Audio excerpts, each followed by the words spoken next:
This event is made possible today by the Indian Health Services Cooperative Agreement Funds. However, it's the sole responsibility of the National Council of Urban Indian Health and does not necessarily represent the views of Indian Health Services or the Department of Health and Human Services.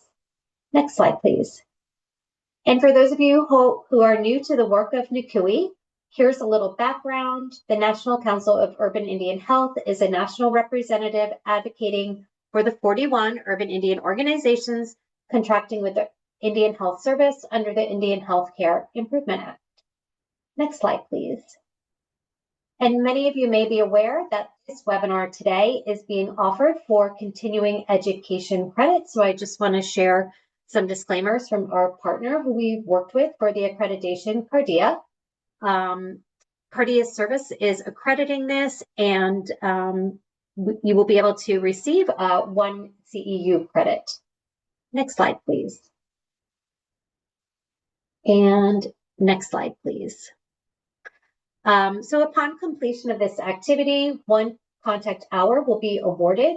To receive that, you will need to attend the entire CE activity, complete an online evaluation, and then submit an online CE request. If you do have questions, you can reach out to me at lbest@ncui.org, or you can reach out to Michelle at Cardia Services. Next slide, please. And with that, we will get started. We're thrilled to have you here today. Next slide, please. I will be presenting with my colleague, Nahla. My name is Liz Best, and I am the Manager of Technical Assistance here at NCUIH. And I'm going to turn the mic over to Nahla, who's going to get us started. Hi, everyone. Thank you for coming today. I am Nahla Holland. I belong to the Eastern Pequot Tribal Nation, and I am a Senior Research Associate at the National Council of Urban Indian Health, or NCUIH.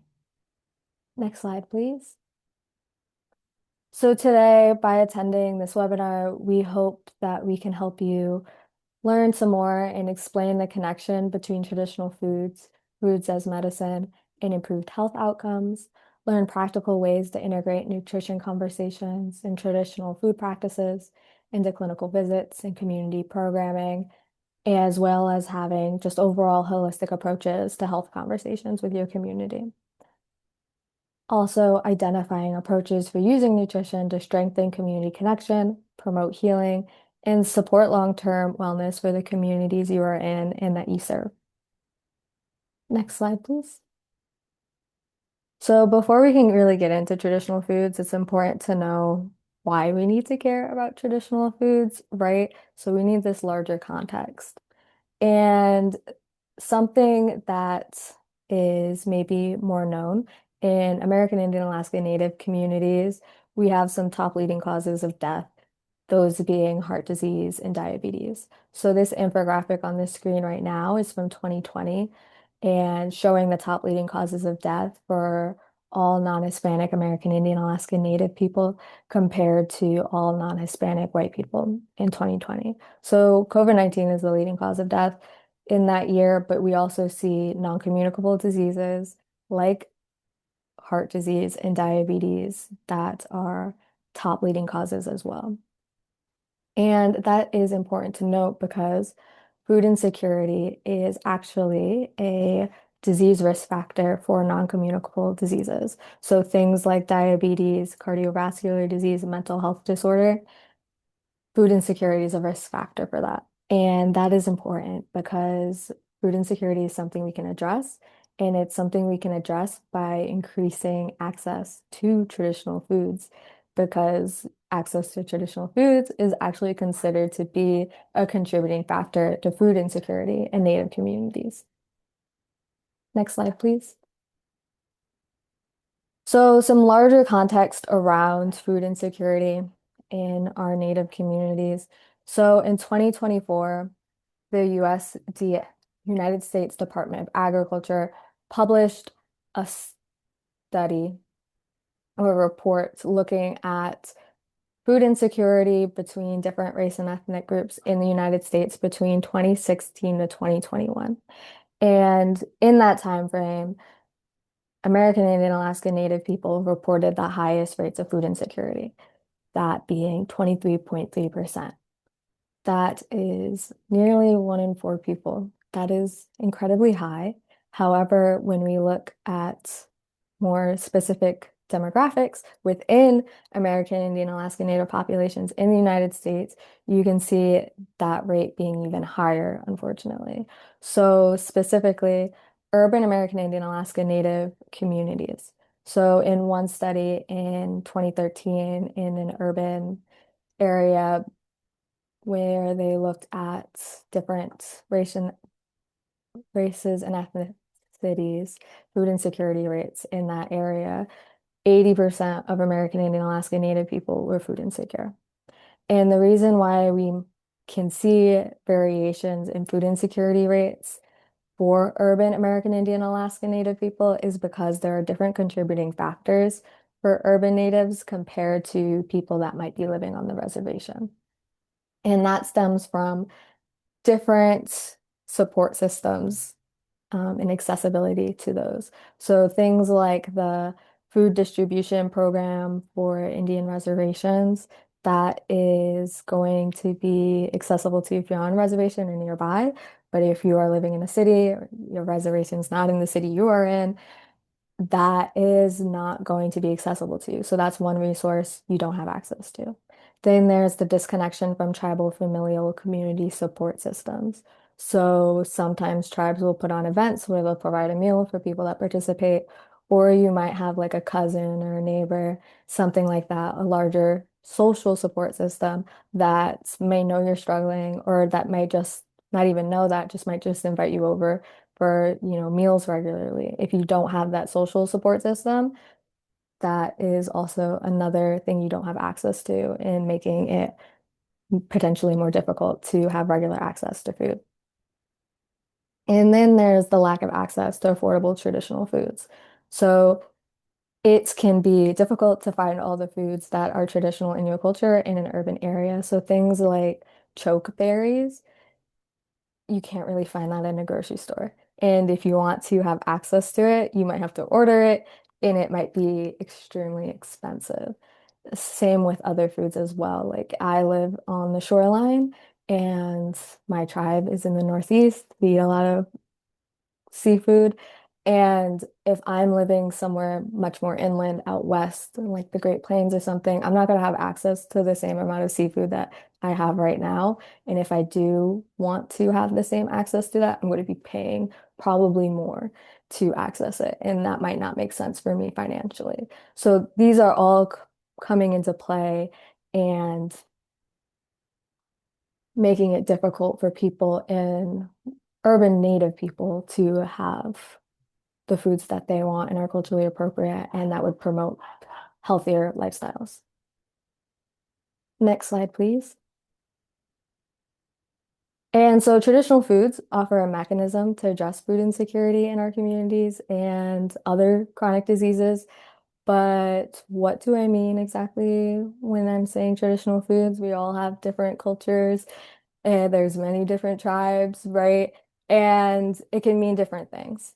So when we are referring to traditional foods, I am meaning that pre-contact foods that are indigenous to the land of the local tribes. So I'm a Pequot person. We're people of the shallow water. We're in the Northeast on the shoreline. Um, those bowl of clams right there, call hogs, we call them. I was able to catch that last summer. And so again, I eat a lot of seafood. So blue crabs, bluefish, clams, squash, strawberries, maple sugar, those are all indigenous to my homelands. And that's what I am able to eat because I live in here as well. And I'm practicing that traditional food pathway. But there are many different tribes in the modern borders of the United States, and we're all in very different geographical regions with distinct biodiversity as well. So just because I have access to this, my tribe, these are the foods traditional to my tribe, it doesn't mean it's going to be the same for the other hundreds of tribes that there are, right? We all have different traditions, different lands, stories, cultures. But despite those differences in what is actually ate by many different tribes, many of these traditional foods are going to be beneficial to our health overall because you're going to be ideally increasing, your consumption of whole foods. You're going to be learning about those cultures, and it's going to really help with your physical health. So, like traditional plant-based foods like sweet potatoes, squash, beans, corn, wild rice, they have better nutrition indexes and things that can help against non-communicable diseases like type 2 diabetes, cardiovascular disease, things like that. And it's going to also help address food insecurity by promoting these traditional foods programs and reconnecting with our culture, which is really important as well. And also help facilitate social connection. So even though there's some variation, it's good to practice traditional foods, even if it's a little different and you're practicing another tribe's culture. It's good to promote that so you get that connection to the land and the natural gifts that your environment is able to provide to sustain you. Next slide, please. So the reasons why we want to like emphasize the importance of traditional foods and those pre-contact foods and the benefits of them is because right now they're we, as American Indian Alaska Native people, have somewhat of a colonized diet, and it's not by chance, it's not random. There's specific mechanisms at play that have led us to a colonized diet, and some of them are still in effect, right? So we have things like the loss of traditional food pathways for our communities. So things like the bison slaughter, that should say bison. They were driven to near extinction in just like a few decades. And in some areas, some tribal nations saw extinction even in less than a decade, right? And a lot of these tribal nations, a lot of these societies were dependent or reliant on bison, not just for food, but also for you could use the hides for like clothing and shelter, things like that. And so when you have this near extinction event, you don't have that you don't have the bison as anymore. And so now that's a complete shock to your society and completely destabilizing. So you don't have that food access that have traditionally always have used. And you don't have potentially the economic means, for if you were trading. And so it's completely destabilizing.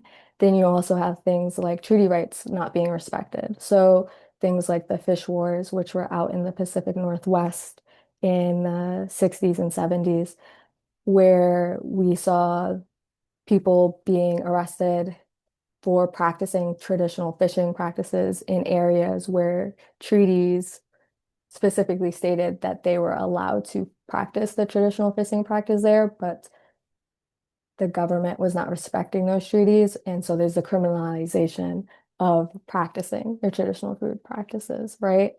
And then you have residential boarding schools, unfortunately. So kids just being completely removed from the culture and their tribe in that environment and to assimilate with the goal of assimilating them into the dominant United States culture so that there is less knowledge and less practicing of these American Indian Alaska Native cultures. And so there's just not less knowledge around it if you're not growing up in it anymore. And so it makes it harder to practice those food pathways. And it's important to remember as well that a lot of tribes are not in their traditional lands that they once were decades ago or centuries ago. So many tribes and people were forced to relocate to different regions. And again, those are different ecosystems. And so if your like tribe was originally on the coastline and you get moved all the way inland, you're going to have to figure out a different way to sustain yourself, different to one, feed your community, feed your nation, but also maybe even like economically, how do you support yourself? And so with that forced relocation, you historically like there was many tribal nations and people had to become reliant on government food assistance or what is commonly known as commodity foods. And unfortunately, commodity foods are not very healthy, right? So things like highly processed foods, like processed flours, cheese, like the government cheese, lard, canned meats, those aren't those were not a part of our culture before, European contact and being relocated and becoming reliant on these government assistant programs. And they are not healthy. And so they're not promoting great health outcomes in our communities. And while there has been like changes in the commodity food programs and government assistant food programs over the years, it's still not necessarily traditional foods and the foods that people want access to. And the way that things are now, there is a lot of poverty and still food insecurity, like I just mentioned, within Native communities. And so it's just overall a limited accessibility to acquire healthier foods that you want, and especially traditional foods. And all of these are coming into play and shaping this colonized diet and resulting in this epidemic of chronic diseases that we see in our communities and these negative health outcomes. And it's not necessarily new. I think we've been seeing it for decades at this point, but it is something that we are having to deal with right now. Next slide, please. So we have this epidemic of chronic diseases within our communities, but we also have to remember we have strengths within our communities as well.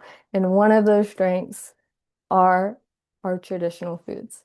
And so we can take back our traditional foods and take back that cultural element to it and use our traditional foods as medicine to address our physical needs, to address our social health, spiritual health, emotional health, and help overall promote wellness in our communities and advance our health equity.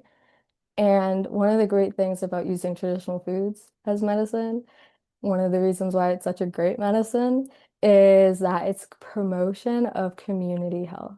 So food in many cultures, many tribal nation cultures, and outside of that as well, is a communal event. It's social. So when you're providing somebody healthy foods or produce, you're not just impacting that person is taking that food and they're going back to their household, and that whole household is now benefiting from that as well.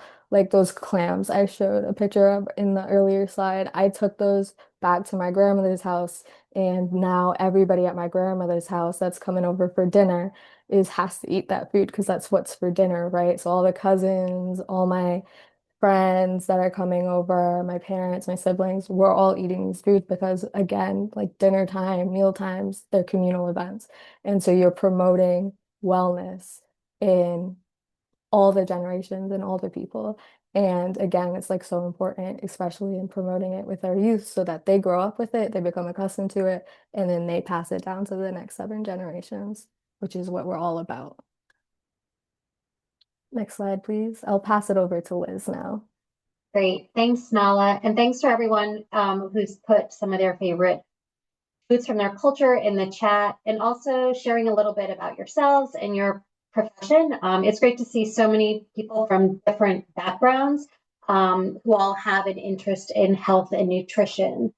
So up until this point, we've been talking about why traditional foods matter, both from a cultural and a health perspective. But there is also an important question that often comes up in healthcare settings. If nutrition is so important to health and well-being, why does it often get so little attention in clinical care? This next section, we will look at some of the systems and training that make nutrition, and especially traditional foods, harder to integrate into everyday healthcare conversations. So let's pause for a minute, and I'm going to ask a quick reflection question. In your own work settings, whether it's clinical, medical, public health, or community programs, how often do nutrition conversations actually come up with the people that you work with? Feel free to drop a word or a phrase in the chat if you'd like. So this slide here shows why nutrition is often missing in healthcare conversations. There's been a lot of research done in this area, and research shows that nutrition is actually one of the most undertaught areas in medical education. Many physicians receive fewer than 20 hours of nutrition education during their entire training. And because of that, it's often reported that clinicians feel less confident providing nutrition counseling to patients. And even when providers do talk about nutrition, time during clinical visits is extremely limited, and reimbursement structures often don't support those conversations. Additionally, in many healthcare settings, dietitians or nutrition specialists are not fully integrated into care teams, which can make it harder to provide consistent nutrition support. Next slide, please. And then if we take it one step further, for Native communities, there's also another important layer to this. So even when nutrition is discussed in healthcare settings, the guidance being used often comes from standardized Western dietary models. Many clinicians receive little training in culturally specific nutrition. And because of this, providers may feel uncertain about how to discuss traditional foods with patients. Next slide, please. So additionally, some challenges for traditional foods. Even when organizations want to integrate traditional foods into programs and services, there still can be some very real barriers. Physical access to traditional foods can be limited, as Nahla shared, particularly in urban areas and also with the diversity of tribes living in certain cities. Many traditional foods are not commercially available, and when they are, they can be very expensive. Food insecurity and cost barriers make access even harder for families. And programs often need knowledgeable staff, and those resources can be limited. We all know that funding and staffing can be ongoing challenges for clinics. Next slide, please. So what we have learned and what the research does show is that there is a clear need for this type of information. Research and community feedback both show that clinicians, communities, and organizations are all looking for practical ways to integrate culturally relevant nutrition into care. So for example, Murtash 2025 did some research and found that for clinicians, they would like more nutrition care that is feasible within routine practice. Nurse practitioners were also surveyed, and they would like to identify nutrition counseling as part of their role, and they need applied training, practical tools, and system support. And then looking at the community level, communities want nutrition guidance that's actionable, personalized, culturally relevant, and supported beyond brief clinical advice. Next slide, please. So here are some practical ways to do that. One approach that can bridge this gap is through the theoretical perspective of cultural humility. Cultural humility shifts nutrition counseling from telling people what they should eat to partnering with people in a respectful and collaborative way. For example, imagine a provider meeting with a patient to talk about nutrition and diabetes management. A traditional approach might sound like you should avoid certain foods and follow this recommended diet plan. A culturally humble approach might begin with a different question, curiosity, such as, can you tell me about the foods you grew up eating or foods that are important to your family and community? So it becomes more of a curious perspective rather than judgmental. This in turn can open space for a conversation where the provider can learn about traditional foods and work together with the patient to build guidance that respects people's traditions. Next slide, please. So what does cultural humility actually look like in everyday nutrition conversations? The first step is recognizing our own assumptions or biases. As providers or program staff, we may have ideas about what a healthy diet looks like, but it's always important to pause and ask ourselves, what assumptions might I be making about this person's food, access to food, culture, or daily life? And the next step is to listen first. Instead of starting with advice, ask open-ended questions about the food that people already eat. So asking things like, what kind of foods are you cooking at home? Are there foods that are important to your family or community? How much time does somebody have to cook? What kind of items are available in their grocery store? So you can really understand the person's perspective. Listening in this way helps to understand the meaning and traditions connected to food, not just nutritional content. And then the third one is partnering on guidance. So building on existing foods, offering options, and asking what feels realistic and respectful. So working together in collaboration. Next slide, please. Beyond these individual conversations, traditional foods can also be integrated across many parts of healthcare and community programs. This slide shows some of the ways traditional foods are incorporated into community care. And I'd love to hear from you in the chat if you're comfortable sharing. How have you seen traditional foods incorporated into programs or services within your community? Next slide, please. And with that, I'm going to pass it back on to Nahla, who's going to share a little bit about traditional food programs at urban Indian organizations. Yeah, thank you. So in 2024, NCUIH did a report on traditional food programs at urban Indian organizations. I'll call them UIOs. And we'll put that report in the chat for you all if you want to do some more reading into it. But I'll share some of what we learned in these interviews, in these conversations with UIO staff, leaders, traditional healers, things like that. All right, next slide, please. So we interviewed 7 different UIOs on their traditional food programs, and we focused on programs around food prescriptions. So that's a relatively new program at UIOs. It's not as common, but all the UIOs we talked to wanted to be able to offer it. It's just sometimes it's difficult to get these programs funded and running and things like this.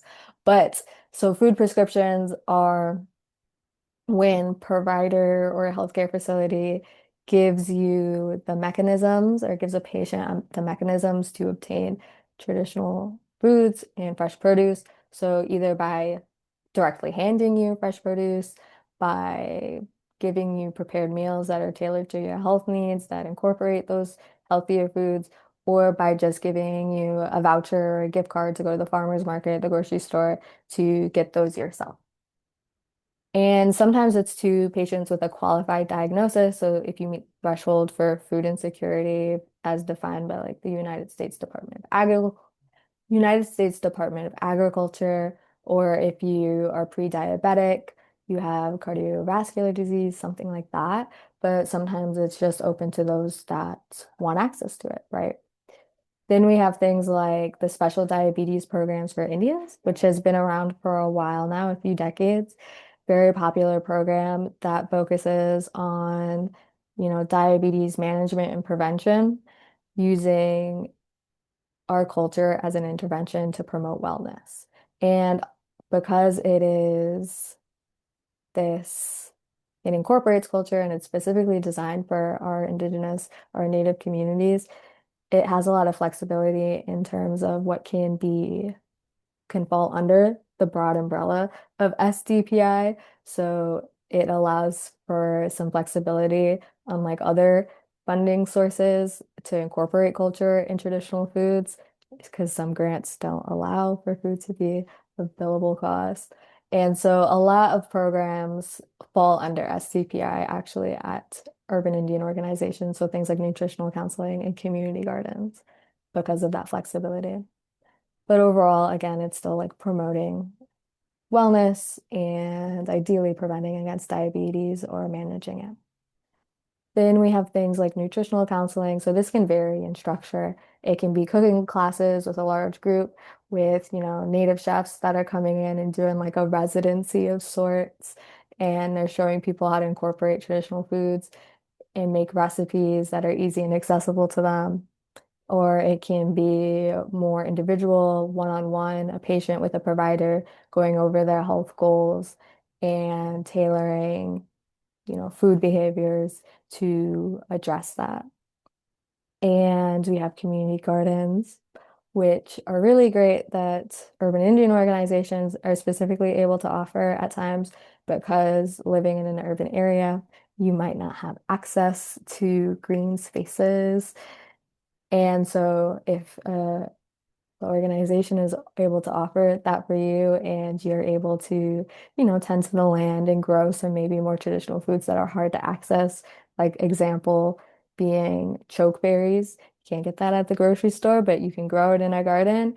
That's a really great opportunity for the Urban Indian Organization or for other organizations to step in and provide that direct access. And these are just four of some programs that are going on at Urban Indian organizations. There are many, many more that they are offering, but these are just the four we focus on. So I don't think that's the limit. That's all there is. There's much more that you can do with traditional foods. And there was a high demand by the patients for these programs. Such a high demand, can't always meet the demand, but overall, they did seem to be, generally liked by the patients and the participants that were attending them. And they aren't just done by urban Indian organizations, it's a group effort like most things. There's input and support and collaboration from local tribes to like get access to traditional foods as well as, support from local organizations that have just a vested interest in the community, like universities, food banks, housing programs, things like that. Next slide, please. So there are demonstrated, there is demonstrated support for these food programming at in general and at urban Indian organizations by the literature. So we have things like food prescriptions, you're providing patients with fresh produce from, and you're increasing their consumption of whole foods and fresh produce, traditional foods, and you're helping address food insecurity in that way and helping improve overall health. With STPI, there's many success stories over the years with STPI, but overall, it's helping manage and prevent diabetes. It's improving diabetes-related symptoms like A1C levels, cholesterol levels, blood pressure, things like that.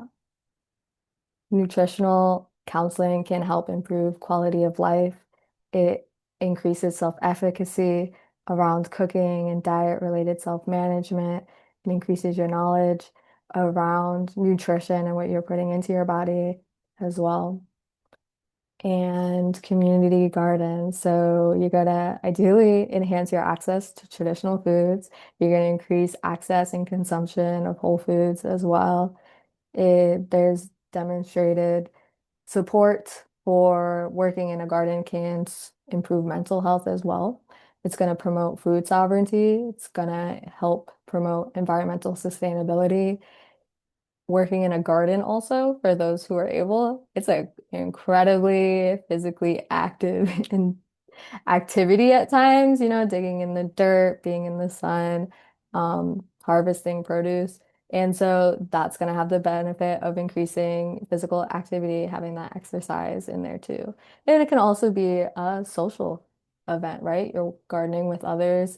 You might be sharing stories with others around um, the traditional foods in your culture and just making those connections, which are really important. A lot of these programs are social in nature because, again, food is also a social event, it's communal. And there can be, isolation of being, there can be that feeling of isolation being an urban native person because you might feel isolated from tribal communities and that larger support system and not feel as seen. But these programs also that social event to reconnect with your community. And even if, like, again, it's a multi-tribal community, you're still learning about other cultures and healing that disconnect from culture and building that support system and healing from that social isolation. And just, it's important to have community connection and cultural connection. That is a holistic approach to health if you're addressing those too, and not just the physical health symptoms. It's everything that needs to be well. Next slide, please. So we have many great quotes from our interviews with urban Indian organizations. And so this is one of them, teaching lifestyle in a holistic manner and in the long run, saving Medicaid a lot of finances on medications and hospitalization, just trying to train people, I think, to have a better lifestyle. So again, it's that promotion of a healthier lifestyle and promoting wellness. So ideally, you're not just treating symptoms as they arise and as they're coming up. You're going to help manage existing chronic diseases and also prevent diseases as well. And overall, that has the benefit of saving people money. So that's something that insurers should like and community will need as well because you're avoiding things that people don't want to see, like hospitalizations, critical care, expensive medications, things like that. If you're having a healthier community and healthier lifestyle and promoting wellness, ideally you can avoid these things as a whole. Next slide, please. So eating whole foods, specifically traditional foods, you're ideally going to see the decrease in consumptions of processed refined sugars, fats, salt, dairy, it's going to help be these diets that are high in traditional foods are going to be protective against chronic diseases like diabetes, cardiovascular disease, things like that. And it's also one UIO shared with us that, the first step to addressing food insecurity in their communities is by giving people access to traditional foods. So we're also addressing food insecurity, the social problem we have. And what we learned in these interviews and what was shared with us is that there is a larger education around the issues within our communities with these traditional food programs because they're talking about each step along the way. You're sharing about like how this impacts you and what is the actual issue. And you're discussing that with the group and people like getting more awareness and knowledge around that. And there isn't just a focus on symptom management as it comes up. It's learning about the issue to ideally prevent it and manage it before, you have all these symptoms. And again, like it's all about, well, it's not all about, but one of those things is that it's promoting this healthier lifestyle and, with a provider's guidance, you so a patient might have a potential alternative in their treatment plan to, try out this traditional food programming rather than doing like a prescription medication if that is something they want to do. And that might have greater buy-in if that is the first step rather than something else. And you want people to, take these steps to heal themselves and to practice healthier lifestyles, right? And again, it's about community and cultural connection. So we have this cultural disconnect that can occur, especially in urban native communities while you're away from like larger tribal settings and you're reconnecting with others and with your culture or with others' cultures and sharing these stories so that this culture can live on through that and you're learning about it. And we don't have to continue on this colonized diet and we can practice our traditional food pathways. And something that is really great is that it's really great and specific to traditional food programs and is specifically indigenous is that we're going to be helping heal historical trauma as well as all the other physical health symptoms that we want to address as well.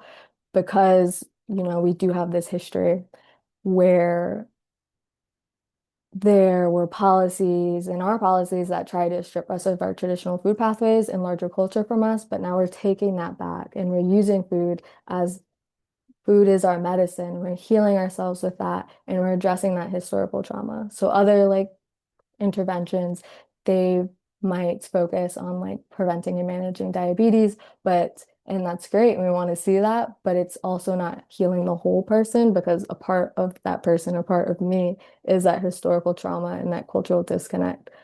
And if you can address that by incorporating traditional foods and indigenizing these programs, that's what we want to see. And overall, we just want to indigenize our healthcare to meet our needs as a community and ensure our upcoming generations, our next 7 generations, are growing up in a healthy community that is embracing traditional foods and our culture. Next slide, please. So we have some resources available to you all if you want to learn more about this topic. We had an analysis of traditional food programs, which I kind of touched upon in the interview in the uh, last few slides, but if you want to learn more, if you want to share it with others, we have a poster. We have some toolkits around teaching about indigenous foods, traditional foods, as well as food sovereignty. And IHS has like a My Native plate on like recommended portions and how you should be framing uh, certain foods into your meals. And so those are all accessible. Sophie just put them in the chat and check them out if you're interested. Next slide, please. But I will pause here now for any questions that people might have. And you can put them in the chat or you can come off mute, I believe.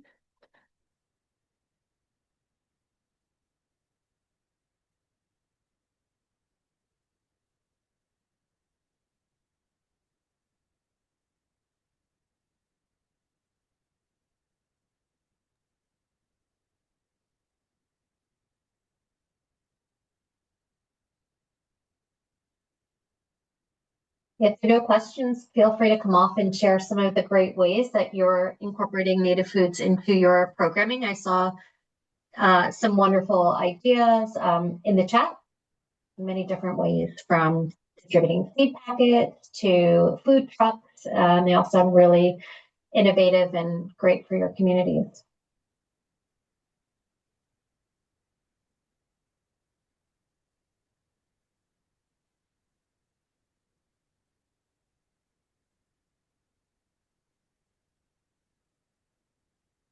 All right, if there are no questions at this time, we can continue with the programming. Next slide, please. Oh, wait, we do have a question. How many programs moved communities to accept traditional foods that are available but have fallen out of favor? If Nahla can answer this one.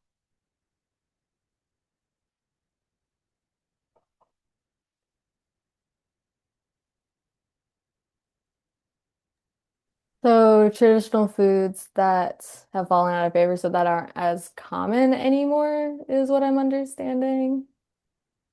So correct me if I'm wrong, but that's how I'm interpreting that. I think one thing that we heard from urban Indian organizations is that, finding ways to promote these foods, I guess, traditional foods. So a lot of traditional foods, like I'm even unaware of my own culture, or I don't know how to like readily make a meal with them. And I think that's one of the things like cooking classes could do. One UIO had like native chefs come in and, share recipes on how to do it. And so increasing that knowledge and that awareness of like, how can you do this? And also that experience of, oh, I can make this and it tastes good, even though like before I had a different perception of this food. Also, I know one urban Indian organization did like a Chopped, like the Food Network TV show where you get a basket of random ingredients and have to make a meal. So just trying to incorporate these foods more into people's awareness and providing them situations and demonstrations on how to use them and experiences where they are tasting good and people would want to do that more. But a lot of it is around like the education and demonstration and providing them for people so that they can go and do that. I see other questions. How do you see the role of community health workers in promoting traditional foods?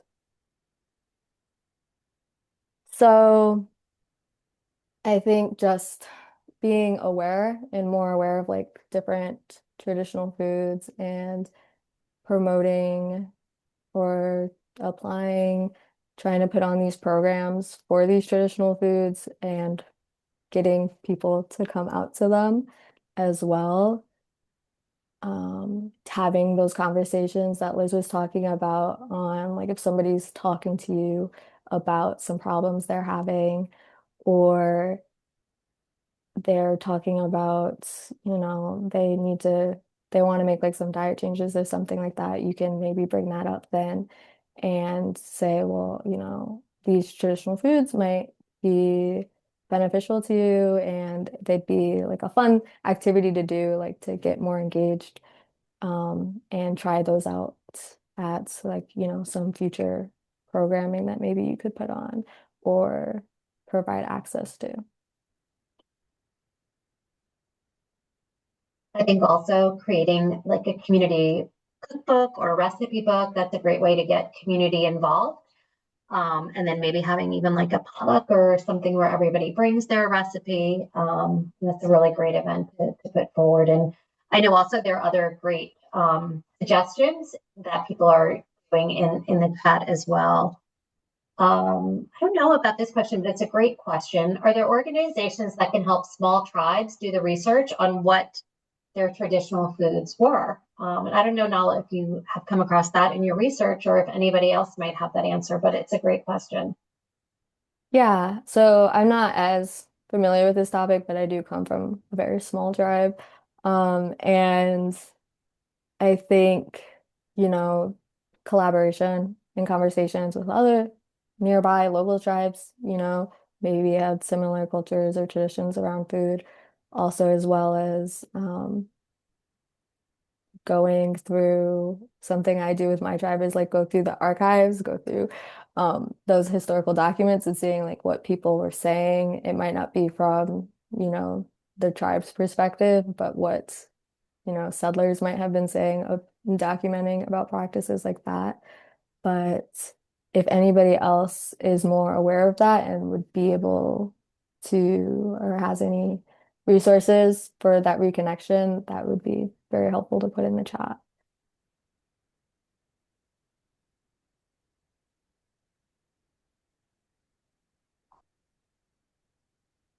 And there's another one. I wonder if folks working in traditional food programs have any thoughts about how WIC can help their American Indian Alaska Native families incorporate traditional foods into WIC nutrition education. Something that we did talk about WIC a bit in our interviews, and there was a demonstrated or shared preference that providers be able to have these traditional food programs more in-house, maybe because they can make sure that they're culturally tailored and culturally relevant to the communities that they're serving. And sometimes you can't always get that with WIC or other programs that are being done by like non-Indigenous organizations. But it would be great if we can tailor those programs, especially those government programs, to better fit our needs as community.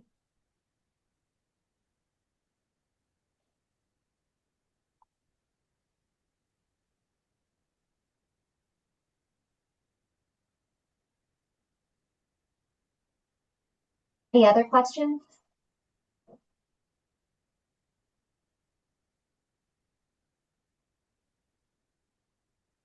Yeah, also support EBT at our local farmers markets. These are great ideas. All right, next slide, please. When we share out the slides, either tomorrow or Monday, we have our full list of references. So scroll through those, please. Next slide. And next slide. And next slide. Great. We do have a lot of events happening here at NCUIH. We have our conference coming up next month in Washington, D.C. April 27th will be training for board members. So register now if you are a board member and you'd like to attend. And our conference will be April 28th and 29th as well with its sessions. We do have a listening session coming up with the National Institute of Health's All of Us research program. Some of you may have heard of that.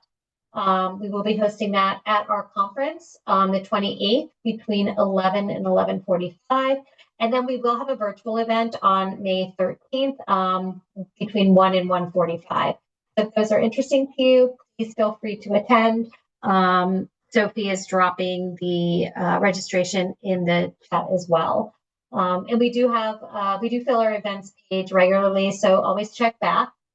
Next slide, please. We have some great resources as well, so feel free to check out our website, but the newly updated resources are Maternal Health Hub. Highlighted updates include recommendations for MMRCs when engaging with pregnant and postpartum relatives, updated data, etc. So if you are working in maternal health, feel free to check out that portion of our website and the resources shared there. Next slide, please. We do have a podcast, the Native Health Cast. We have a new episode, a look at urban Indian health in Oklahoma City with CEO Robin Sunday Allen. So please visit our podcast. We will drop that link in as well. And next slide, please. We also have a lot of campaigns that you can share out using some of our resources. April next month is Sexual Assault Awareness and Prevention Month. And we have some great social media prevention graphics that you can share as well. So next slide. Lastly, for those working in immunization, we do have a Native Health Protection Network. We've been doing a webinar series on vaccine. We also have a newsletter that goes out to those interested. So if you'd like to sign up for that, you can do so with the link that's currently being dropped in. Next slide, please. And then onto the survey. So for those of you who would like to receive a CEU credit, either take a photo of the QR code here, or we will drop the link into the chat as well. But even if you're not looking to get a CEU credit for this event, please take our survey. It does help us with improving our programming, and you can share ideas of what webinars you might like to see in the future. So thank you for doing that. And next slide, just a couple more. For UIOs that would like to have technical assistance on a variety of different areas that you might need support, our staff here at NCUIH is always ready to help from anything from consultation on research and evaluation, reviewing grant applications, policies and procedures, or peer-to-peer connections. We are happy to help. And last slide. We do have a newsletter slide, I think, but we will drop our link in there. If you don't receive our newsletter, that's where you can find great information on a lot of the work that we're doing here at NCUIH. And with that, I just want to thank everybody today for coming. I know that I learned a lot from reading your great comments in the chat and the wonderful work that you're doing. And thanks to my colleague Nahla, she's done a tremendous amount of work in this area with our urban Indian organizations, and just sharing her personal perspective and photos and everything. So, and giving her applause as well. And we hope to see you again in another session here at NCUIH. Thanks for joining.